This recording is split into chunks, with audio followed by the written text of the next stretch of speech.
오늘은 어린이 어버이 주일 우리 함께 우리 하나님 앞에 예배드리면서 예수님의 명령 이번에는 좀 점프해가지고 27번째 명령을 먼저 살펴봅니다. 우리 어린이 어버이 주일 맞이해서 그래서 내 부모를 공경하라라는 예수님의 27번째 명령을 우리가 함께 살펴보고자 합니다.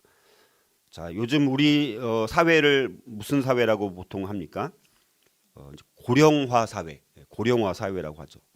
근데 사실 이미 고령화 사회를 우리는 넘었습니다. 고령화 사회. 이게 세 가지가 있어요. 첫 번째는 고령화 사회.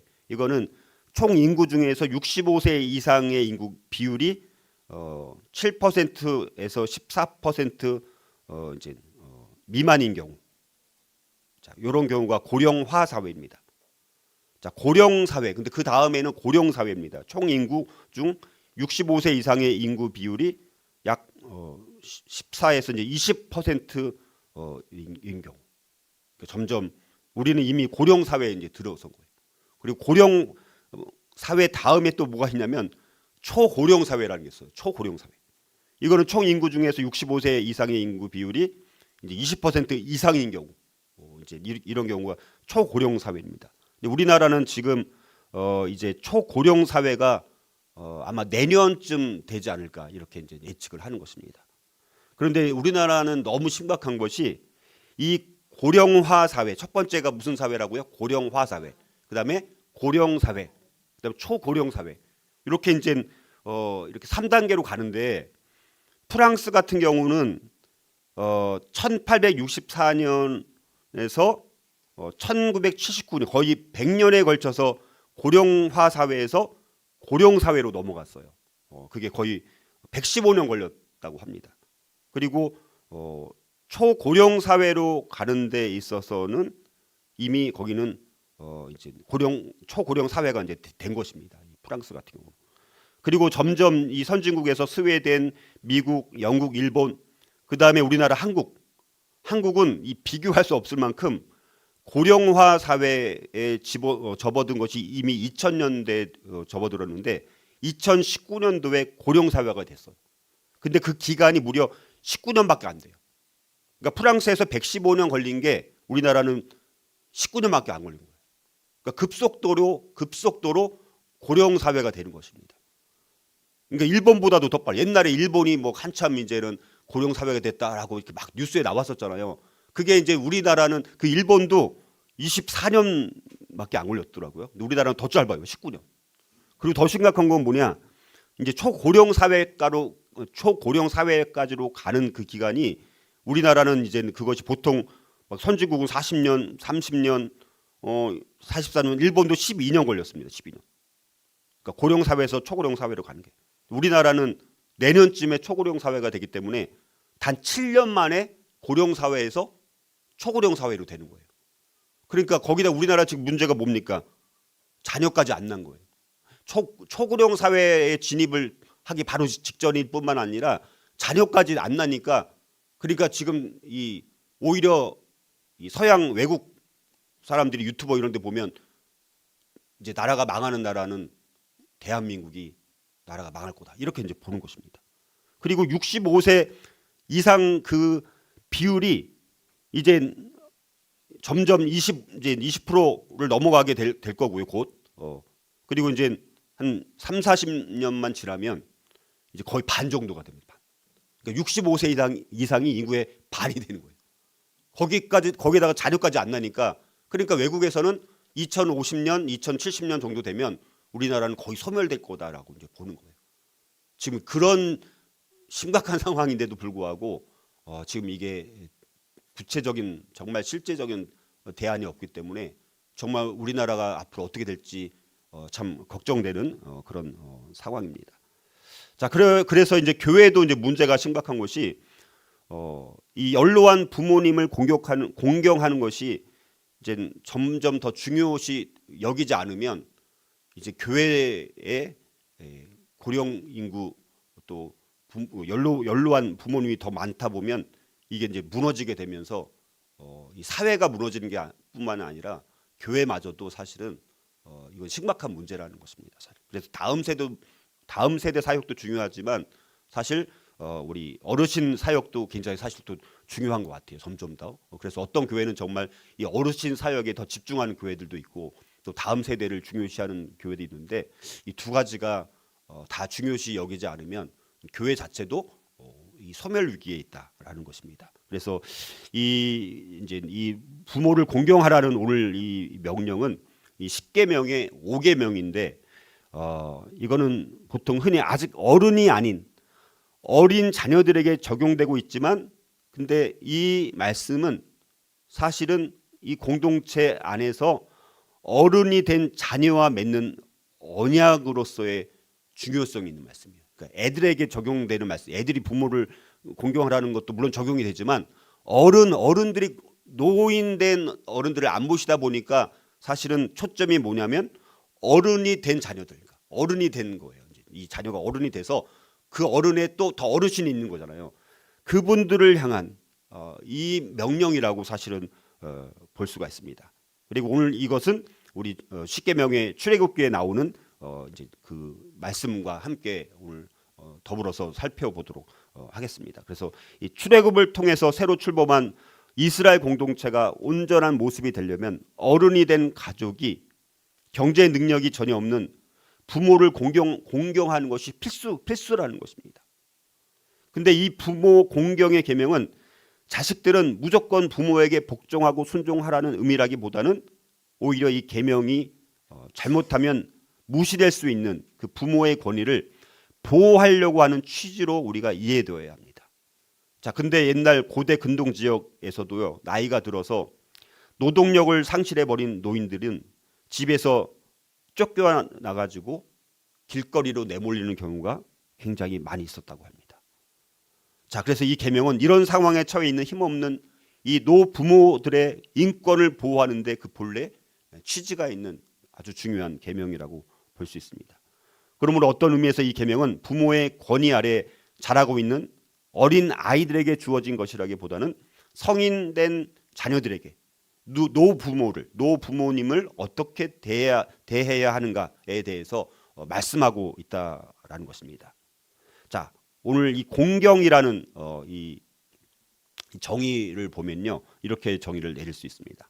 하나님이 주신 권위자 앞에서 나를 낮추고 적합한 선물로 나의 헌신을 표현하는 것이 이 공경의 정의라고 할 수 있습니다. 하나님이 주신 권위자 앞에서 나를 낮추고 적합한 선물로 나의 헌신을 표현하는 것이 공경의 정의라고 할 수 있습니다.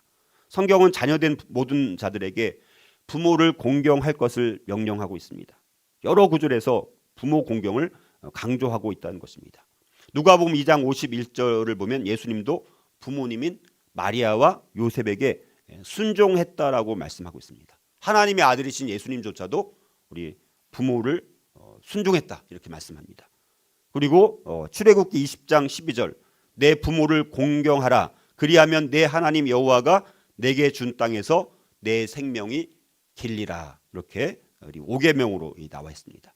자, 여러분들 이 공경이라는 이 말 이거는 히브리어로 보면 카베드라고 합니다. 카베드.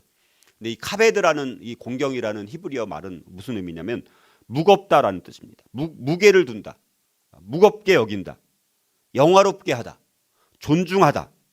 자, 그래서 무겁게 여기고 영화롭게 하고 존중한다라는 뜻을 갖고 있기 때문에 이 말이 의미하는 것은 부모의 가치를 존중한다는 말이에요. 부모의 가치를 존중하는 거예요. 부모의 가치를. 사무엘상 2장 30절을 보면 하나님께서 제사장 엘리에게 나를 존중히 여기는 자를 내가 존중히 여기고 나를 멸시하는 자를 내가 경멸하리라 이렇게 말씀합니다. 자, 부모님을 무겁게 여긴다라는 것은 그분을 귀하게 여기고 함부로 대하지 않는다는 것입니다. 근데 요즘 어떻습니까? 부모를 함부로 대합니다. 함부로 다른 사람들한테는 잘하는데 부모한테는 막 가볍게 무겁게 여기는 게 아니라 가볍게 여기고 함부로 대하는 거잖아요. 그러니까 부모님을 무겁게 여긴다는 것은 그분을 귀하게 여기고 함부로 대하지 않는 거예요. 그리고 이 공경이라는 이 히브리 단어가 명사로 사용될 때는 우리 몸속에 있는 내장이나 간을 의미하는 거예요. 이게 공경의 명사적 의미입니다. 여러분, 우리 몸속에 있는 내장, 이게 내장이 없으면 돼야 안 돼요? 없으면 죽는 거잖아요. 그러니까 우리가 굉장히 중요하게 여기는 것 아닙니까? 이런 귀중한 내장이나 간처럼 가장 중요한 존재를 존중히 여긴다는 의미를 가진 말이 바로 이 공경이라는 말인 거예요. 자, 이 공경을 또 헬라어로는 티마오라고 합니다. 티마오. 이거는 상을 주다, 상을 준다는 거예요. 가치를 둔다는 거예요. 경외한다는 뜻입니다. 누구에게 가치를 매긴다라는 뜻입니다. 그러니까 우리에게 속한 또 우리와 관계가 있는 것에 대해서 가치를 부여하는 것입니다. 그리고 심지어 경외함이라는 뜻도 있어요. 숭배함이라는 뜻도 있습니다. 자, 그래서 이 공경이라는 이 단어는 인간에 대해서 사용하기도 하지만 어떤 경우에는 하나님에 대해서 사용하기도 합니다. 하나님. 그러니까 진정한 공경이란 입술로 찬양하고 마음으로부터 경외하는 것을 포함하는 것이 이 공경이라는 의미라는 것입니다. 그래서 이 공경이라는 말은 예수 그리스도와 하나님 아버지를 향해서 우리가 품어야 하는 공경, 그런 의미도 있고, 예수님께서 하늘 아버지를 향해 품으신 공경을 표현할 때도 사용되는 말입니다. 이 공경. 그러니까 예수님께서 성부 하나님을 향해서 품으신 공경을 표현할 때 이 공경이라는 말을 사용한다는 것입니다. 자, 그래서 그만큼 여러분들 내 부모를 공경하라라는 이 말씀은 그만큼 부모의 가치를 존중하는 것이 얼마나 중요한지를 말씀하고 있다는 것입니다. 따라서 이 공경이라는 말은 인간적인 윤리 수준을 넘어서 마음으로 정말 부모를 아주 소중히 여기는 태도를 가르치는 것입니다. 부모를 공경한다는 것은 부모에게 복종하거나 부모들의 바람을 존중한다는 그 이상의 의미를 갖고 있다는 것입니다. 자, 그래서 부모들의 중요성을 우리가 인식함으로 부모들을 우선적으로 생각해야만 하고, 우선적으로 존경하고, 부모를 우선적으로 존중하고, 또 우선적으로 부모를 사랑해야 한다라는 말씀입니다. 그래서 여호와께서 다른 모든 생명들보다도 우선적으로 공경을 받으시는 것처럼 마찬가지로 부모들도 자식들에게 생명을 주셨기 때문에 그 누구보다도 우선적으로 공경을 받아야만 한다는 것입니다. 자, 그러면 오늘은 이걸 두 주로 또 나눠서 설명을 해야 될 것 같아요. 좀 양이 많아서. 그래서 자, 먼저 오늘은 부모 공경이 중요한 이유가 뭘까? 정말 그러면 도대체 부모 공경이 이렇게 중요한 이유가 뭘까? 오늘 세 가지만 함께 살펴보고 구체적으로 부모를 공경한다는 것이 무엇인지, 어떻게 해야 되는 건지는 다음 주에 한 번 더 살펴보도록 하겠습니다. 오늘 세 가지 부모 공경이 중요한 이유는 무엇일까요? 첫 번째는요, 부모 공경으로 인간 관계에 대한 바른 태도를 배울 수 있기 때문입니다. 자, 부모 공경이 왜 중요하냐? 부모 공경을 통해서 인간관계에 대한 바른 태도를 먼저 배울 수 있다는 것입니다. 그러니까 부모 공경을 제대로 하지 못하면 인간관계에서 실패할 수 있는 확률이 훨씬 더 많다는 것입니다. 자, 여러분들 보통 십계명은 하나님의 사랑과 이웃 사랑으로 크게 나누어집니다. 두 가지로, 그렇죠? 그래서 십계명의 처음 네 계명은 이스라엘 백성과 하나님 사이의 관계에 대한 원칙들을 설명해 줍니다. 자, 그래서 앞에 있는 네 개의 계명은 하나님의 백성과 하나님과의 관계가 어떻게 해야 되는지를 정의를 내려준다는 것입니다. 그리고 뒤에 나오는 6가지 계명은 이스라엘과 언약 공동체의 관계에 대한 원칙들입니다. 쉽게 말하면 사람과 사람 간의 관계, 그러니까 사람과 사람 간의 관계를 정의하는 것이 뒤에 6가지 계명입니다.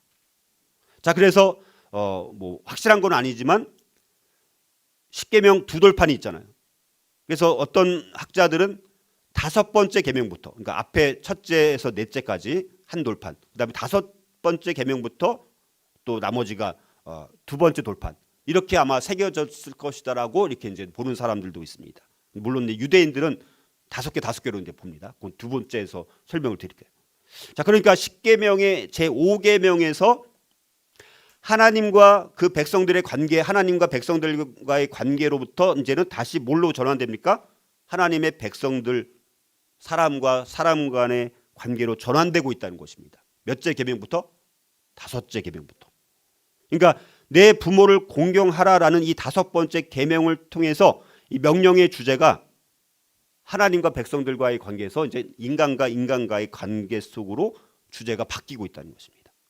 자, 그래서 이 제5계명인 내 부모를 공경하라는 계명은 이웃사랑, 그러니까 5번째부터 전체 10번째까지가 이웃사랑의 그 계명에 해당되는 건데 그 이웃사랑의 첫째 계명이 되는 것이 5계명인 내 부모를 공경하라라는 명령이라는 것입니다. 자, 그래서 인간관계를 언급하면서 부모와의 관계에 대한 계명이 제일 먼저 등장한다라는 것은 바로 이 부모와 자녀 간의 관계가 가장 기본적인 인간관계이기 때문입니다. 그러니까 인간관계 출발점은 누구와 누구? 부모와 자녀 간의 관계가 제일 첫 번째 인간관계이기 때문에 5계명에 바로 이 내 부모를 공경하라가 거기에 들어가 있다라는 것입니다. 자, 그래서 그만큼 이 부모와 자식 간의 관계가 이 백성들 간의 관계 속에서 가장 기본적인 관계가 되는 것은 부모와 자식 간의 관계라는 것입니다. 자, 그래서 하나님과의 관계가 언약의 시작인 것처럼 부모와의 관계는 사회의 시작이고 모든 인간 관계의 출발점이 된다는 것입니다. 자, 부모는 우리가 이 세상에 태어나서 경험하는 첫 번째 인간이 누굽니까? 부모인 거예요. 태어나서 경험하는 첫 번째 인간은 부모라는 거예요. 그래서 이 부모들에 대한 바른 태도를 통해서 아까 말씀드렸던 하나님께 대한 바른 태도를 학습할 뿐만 아니라 모든 인간에 대한 바른 태도를 학습하게 된다는 것입니다. 자, 그래서 오늘날 대부분 인간관계에서 실패를 거듭하는 사람들을 보면 부모와의 왜곡된 관계, 또 치유되지 못한 상처가 그 내면 깊은 곳에 자리 잡고 있다 보니까 다른 인간관계 속에서도 자꾸 실패를 하는 거예요. 가정에서 부모와의 관계가 제대로 되지 않고 거기서 자꾸 왜곡된 관계, 치유되지 못한 상처들이 계속해서 자리 잡게 되면 다른 인간관계 속에서도 실패가 된다는 것입니다. 자, 그래서 구약 성경의 가르침에 따르면 생명을 부여해 주시는 분은 여호와 하나님이시죠. 그런데 그것 외에 첫 번째 관계는 바로 부모와의 관계라는 것입니다. 자, 부모는 하나님께서 주시는 생명의 선물을 받는 경로가 되는 것입니다. 인간관계에 있어서 부모와의 관계보다 더 근본적이고 더 중요한 관계는 없다는 것입니다. 자, 그러므로 이 5번째 계명은 내 부모를 공경하라는 이 5번째 계명은 6번째 계명으로부터 10번째 계명까지의 기초가 되는 것입니다. 자, 그렇기 때문에 부모 공경은 바로 인간관계에 대한 바른 태도의 출발점이라고 할 수 있다는 것이죠. 자, 이처럼 부모 공경을 통해서 우리는 인간관계에 대한 바른 태도를 배울 수 있기 때문에 부모 공경은 첫 번째로 너무나 중요하다라고 할 수 있습니다.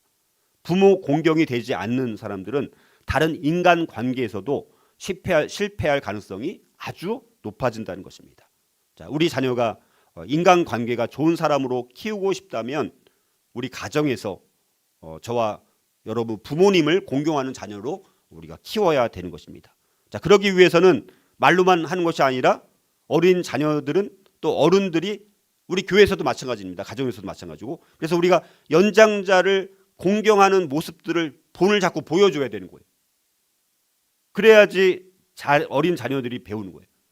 그러니까 보통 이제 우리가 할아버지, 할머니, 또 어머니, 아버지, 자녀가 있다라면 여기 중간에 있는 어른된, 그래서 오늘 이 내 부모를 공경하라는 명령은 어른된 자녀들에게 주시는 말씀이라고 이제 보는 거잖아요. 그래서 그 할아버지, 할머니 그 자기 앞 세대를 공경하고 순종하고 존중이 여길 때 마지막 이 손주, 손자들이 해당되는 아이들이 부모가 그 할아버지, 할머니를 공경하는 것을 통해서 우리가 본이 된다라는 것입니다. 그래서 우리 모든 가정들이 이렇게 이제 가정 속에서 어른된 우리 부모들이 먼저 이 부모님들을 공경하고, 그래서 우리 자녀들이 본을 통해서 그 훈련을 통해서 이제 이 관계가 가정 안에서 부모와의 관계가 바르게 된 우리 자녀들은 나중에 사회 나가서 어른이 되었을 때 이제 다른 인간관계가 좋아질 확률이 훨씬 더 높다라는 것입니다. 그래서 우리가 그렇게 생각을 해볼 수가 있고요. 두 번째, 우리가 또 부모 공경이 중요한 이유는 뭐냐? 두 번째는요, 부모 공경으로 이제 하나님께 대한 바른 태도를 배울 수 있기 때문에. 부모 공경이 또 중요한 이유는 뭐냐면 부모 공경을 통해서 하나님께 대한 바른 태도를 배울 수 있다는 것입니다. 자, 조금 전에 말씀드렸던 것처럼 보통 10계명을 둘로 나눌 때 5계명에서 끊지 않고 처음 4계명을 하나님께 대한 우리의 의무로 그리고 나머지 6계명을 또 우리 이웃에 대한 우리들의 의무로 이렇게 구분한다라고 말씀드렸었는데요. 그런데 또 이게 특이한 것은 유대인들의 경우에는 이 돌비의 한쪽 판에 각기 5개의 계명이 또 포함된다라고 또 그들은 그렇게 또 가르칩니다. 자, 유대인들이 이렇게 10계명을 그런 식으로 배열하는 이유는 우리의 부모를 공경하는 일을 바로 하나님께 대한 우리의 의무로 간주하기 때문에 그 앞에 이 앞에서 말한 것대로 4개와 6개로 나누는 것이 아니라 5개로 나누는 것은 뭐냐? 부모를 공경하는 것도 하나님께 대한 우리의 의무라는 것을 반영하고 있다는 것입니다. 자, 이것이 굉장히 중요한데요. 왜냐하면 적어도 우리가 어릴 동안 우리 사람들이 어릴 동안은 우리의 부모가 우리에게 있어서 바로 하나님을 대변한다는 거예요. 어렸을 때는. 왜냐하면 어렸을 때는 하나님에 대한 인식 자체를 정확히 알기가 어렵기 때문에 부모가 하나님을 대변해 주는 역할을 하는 거예요. 그리고 우리에게 하나님의 권위와 사랑을 전해주는 것이 누굽니까? 부모인 거예요.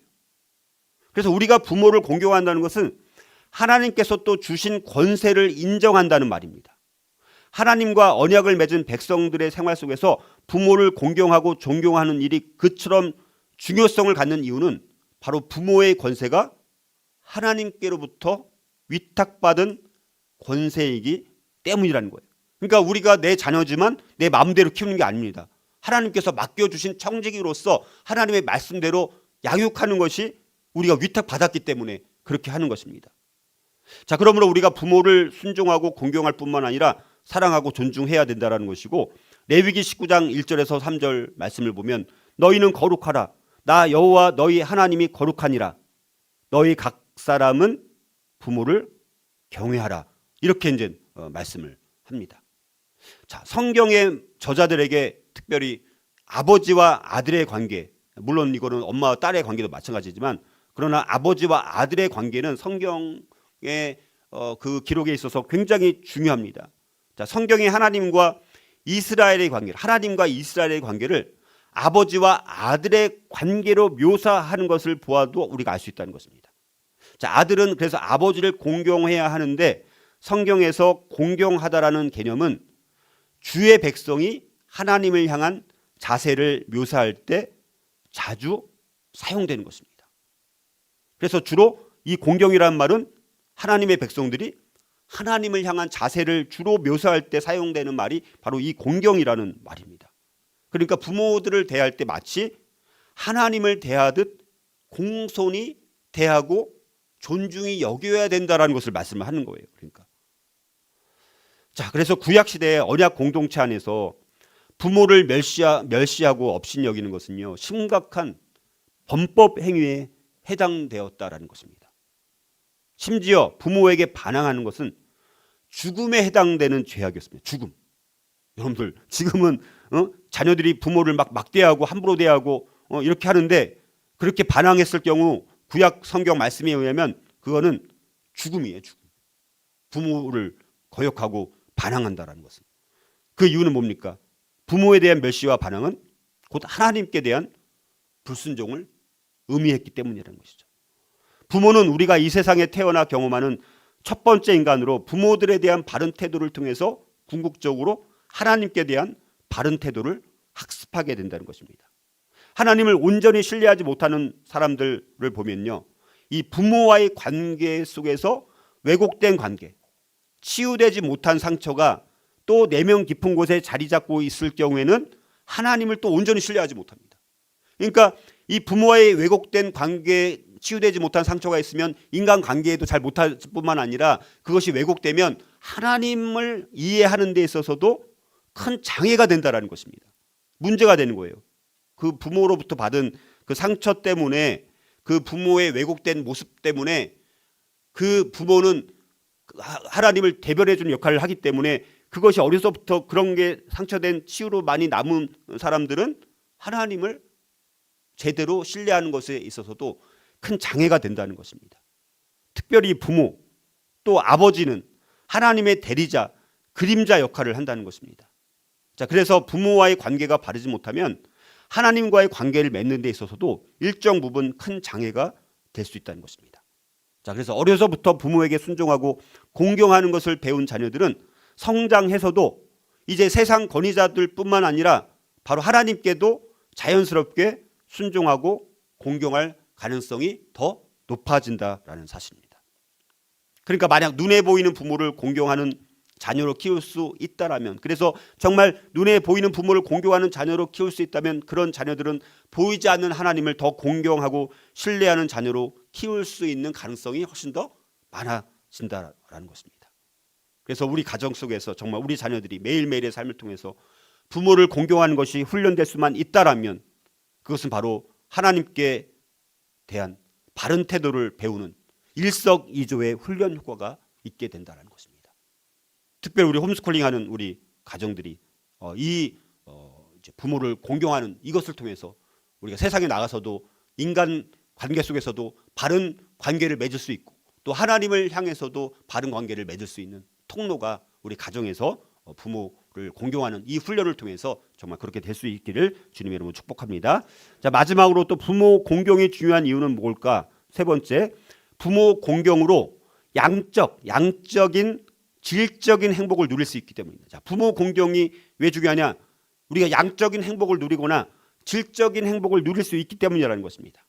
자, 에베소서 6장 1절에서 3절 말씀을 보면요, 그 신의 법칙으로서의 이 계명을 강조하는 이유로 사도 바울이 이 10계명의 5계명을 재해석합니다. 사도 바울은 10계명의 5계명을 재해석하면서 자연의 법칙으로서의 순종과 또 신의 법칙으로서의 공경을 구별하고 있습니다. 그러니까 순종과 공경도 약간 비슷한 말인데 자연의 법칙으로서의 순종 또 신의 법칙으로서의 공경, 요거를 구별한다는 거예요, 사도 바울은. 그래서 에베소서 6장 2절 3절을 보면 내 아버지와 어머니를 공경하라. 이것은 약속이 있는 첫 계명이니 이로써 내가 잘되고 땅에서 장수하리라 라고 말씀하면서 공경을 거기서는 말씀합니다. 근데 1절 에베소서 6장 1절 보면 자녀들아 주 안에서 너희 부모에게 순종하라 이것이 옳으니 이렇게 말씀합니다. 자, 그래서 에베소서 6장 1절 자녀들아 주 안에서 너희 부모에게 순종하라 그러면서 이것이 옳으니라라고 말씀합니다. 이것이 옳으니라. 그러니까 이것이 옳으니라라는 말씀은 뭡니까? 부모를 순종하는 것은 자연의 법칙이라는 거. 자연의 법칙. 자연의 법칙이 뭡니까? 동물들도 부모를 순종하는 거예요. 부모를 따라가잖아요. 뭐 우리 강아지들도 개 엄마 개가 하는 거대로 따라가고 이 짐승들도 부모에게 순종하는 거예요. 그래야지 먹고 살아갈 수가 있습니다. 짐승들도. 근데 부모에게 순종하지 못하면 짐승만도 못한 거예요. 그러면. 자연의 법칙인데 그건 모든 동물들도 자연의 법칙에 따라서 이 동물들이 동물을 순종하는데 하물며 만물의 영장인 인간이 부모를 순종하지 않는다라는 것은 짐승만도 못하다라는 거예요. 이게 자연의 법칙이라는 거예요. 쉽게 말하면 이것이 옳다라는 말씀은. 근데 이어서 에베소서 6장 2절 말씀을 통해서 부모 공경이라는 것은 우리는 인간이잖아요. 동물 수준이 아닌 거잖아요. 그래서 자연의 법칙 수준에서 끝내지 않고 이제는 부모 공경은 신의 법칙이라는 거. 자연의 법칙인 건 당연하지만 신의 법칙이라는 거죠. 신의 법칙. 자, 그 중에 중요한 이유는 뭐냐? 이 명령이 우리의 행복을 위한 하나님의 특별한 배려라는 것입니다. 자, 에베소서 6장 2절 3절 말씀의 표현을 빌면 부모를 공경하는 것은 약속이 있는 첫 계명이라는 거예요. 약속이 있는 첫 계명.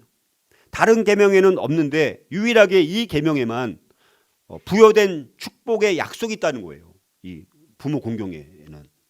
자, 부모 공경이라는 이 계명의 중요성은 축복의 약속이 첨가된 것에서 우리가 알 수 있다는 거예요. 사도 바울은 부모 공경이라는 이 계명에 나타난 자녀들의 부모를 향한 의무를 요약하면서 이 의무를 다하는 사람들은 하나님의 축복에 의해서 양적으로 질적으로 행복하고 더 건강한 인생을 살 수 있다라는 약속을 하고 있다는 것입니다. 여기서 말하는 약속이란 내가 잘되고 땅에서 장수하라는 두 가지입니다. 너가 잘되고 땅에서 장수한다는. 그래서 내가 잘되고 땅에서 장수하리라는 이 두 가지는 부모 공경으로 인한 양적인 행복과 질적인 행복을 말하고 있다는 것입니다. 다시 말해서 부모 공경이 그토록 중요한 이유는 뭐냐? 부모 공경으로 양적인 질적인 행복을 누릴 수 있기 때문이라는 거예요. 자, 먼저 이 두 가지 축복을 한번 나눠보면, 먼저 부모 공경으로 인한 양적인 행복은 뭐냐? 장수예요. 장수. 그게 출애굽기 20장 12절에 보면 내 부모를 공경하라. 그리하면 내 하나님 여호와가 내게 준 땅에서 내 생명이 길리라. 내 생명이 길리라. 자, 하나님이 명령하시는 대로 부모를 공경하는 사람은 하나님이 그들에게 허락하시는 땅에서 오래 살게 되어지는 축복이 주어진다는 거예요. 자, 왜 그러느냐? 자, 이 땅에서 효자들은 대부분 일이 잘 된다라는 것입니다. 자, 그래서 효자들은 대부분 장수하는 경향이 있어요. 왜냐하면 왜 효자들이 왜 장수해야 되냐면 부모님을 잘 모셔야 하기 때문에 육신적으로 오래 살아야 되잖아요. 오래 살아야지 부모를 오랫동안 잘 모실 수 있잖아요. 그래서 하나님께서 그런 효자들에게는 육신적으로 수명을 더 연장시켜가지고 부모를 더 잘 모시고 오랫동안 양적으로 잘 모실 수 있도록 그렇게 연장해 주시지 않았을까? 우리가 이제 그렇게 이제 보는 것입니다. 자, 그런데 이제 양적인 행복은 이 장수라는 것은 단순히 뭐 계산적으로 오래 산다는 그런 의미라기보다는 부모 공경이라는 이 말씀에 순종하는 사람에게는 그 삶을 더 풍성하게 누릴 수 있는 축복을 주신다는 그런 말씀으로 볼 수가 있습니다. 그러니까 풍성하게 양쪽으로 더 축복된 행복을 누리면서 살아갈 수 있다는 것입니다. 자, 그리고 부모 공경으로 인한 질적인 행복은 잘 되는 삶이라는 거예요. 질적인 행복은 잘 되는 삶이라는 거예요. 잘 되는 삶이라는 것은 뭐냐? 신약의 축복의 개념은 특별히 에베소서에서 말씀하는 그 신약의 축복의 개념은 신령한 복인 거예요. 신령한 복. 영적인 축복입니다. 영적인 축복.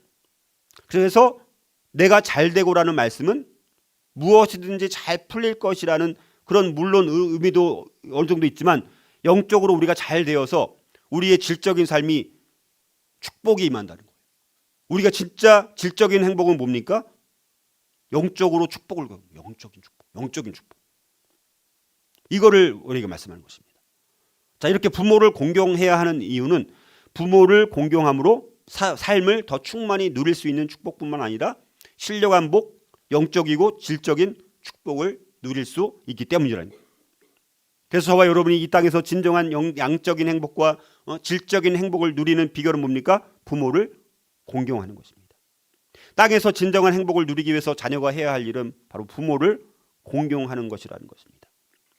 저와 여러분들의 자녀들이 부모가 된 저와 여러분들을, 그리고 자녀들인 저와 여러분들은 우리의 또 부모님을 성경적으로 공경할 때 이 놀라운 축복의 약속이 또 저와 여러분들 삶 가운데 우리가 이루어지는 것을 우리가 사모하면서 우리가 부모 공경에 최우선적으로 우리가 하며 살아갈 수 있기를 주님으로 축복합니다.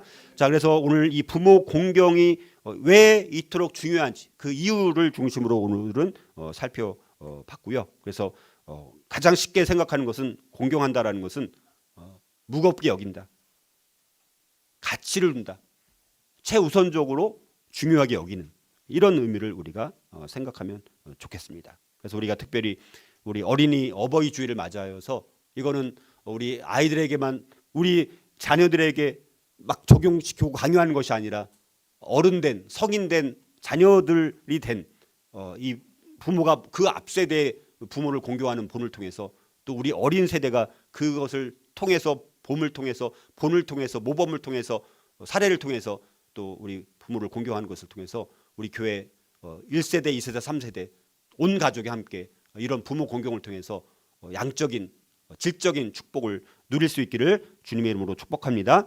예, 오늘 우리가 부모님을 공경하기 위한 다짐과 결심을 제가 또 우리가 다음 주에도 한 번 더 하겠지만 오늘 할 테니까 함께 여러분들의 아멘으로 이 마음의 결단을 함께 주님께 올려드릴 수 있기를 바랍니다. 자, 나는 부모님께서 말씀하신 것에 순종함으로 부모님을 공경할 것입니다. 나는 부모님의 경험에서 나온 지혜의 가치를 소중히 여길 것입니다. 나는 현명한 결정을 함으로 부모님을 공경할 것입니다. 나는 하나님의 뜻을 경외함으로 부모님에 대한 감사를 나타낼 것입니다. 나는 친구들에게 부모님을 자신 있게 소개하며 공경을 표할 것입니다. 나는 효도로서 부모님께 감사함을 전할 것입니다. 나는 나의 결정에 있어서 부모님과 함께함으로 공경할 것입니다. 나는 부모님과 함께 시간을 보내므로 내가 부모님을 가치 있게 대해드리는 것을 보여드릴 것입니다. 나는 부모님의 조언과 지적에 주의를 기울일 것입니다. 나는 다른 사람들에게 부모님을 칭송할 것입니다. 나는 부모님의 노년을 지원함으로 공경할 것입니다. 이 고백과 이 다짐과 이 결심이 저와 여러분들의 평생의 다짐과 결심이 되어서 여러분들의 삶 가운데 정말 주님의 주어주시는 양적인 질적인 행복과 축복을 마음껏 누릴 수 있기를 주님의 이름으로 축복합니다.